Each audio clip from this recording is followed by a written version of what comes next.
బాగుందయ్యా నీ ప్రపోజల్. అంటే రాబోయే 5 సంవత్సరాల్లో మత్స్యకార గ్రామం అనేదే లేకుండా చేస్తానంటావు. వాళ్ళందరికీ సముద్రం కొంచెం దూరంలో ఇల్లు కట్టిస్తాను అంకుల్. కావాలంటే కొంతమందికి ఉద్యోగాలు కూడా ఇస్తా. అంటే నీ ఫ్యాక్టరీల కోసం జనాల్ని ఊళ్ళ నుంచి వెళ్ళగొట్టిస్తానంటావు.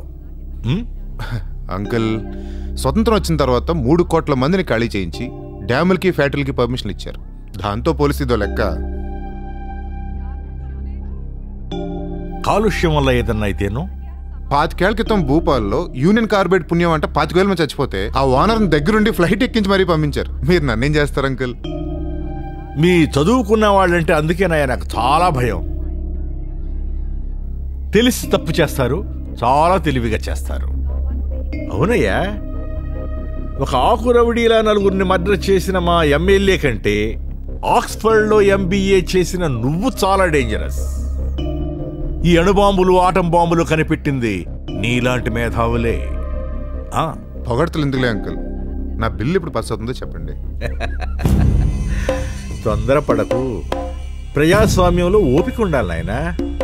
అవినీతిని ఎంత వికేంద్రీకరిస్తే అన్ని తక్కువ ఆరోపణలు వస్తాయి మన మీద. నేనున్నా. ఓకే, ఈ విషయం నాకు వదిలేయి. Okay uncle.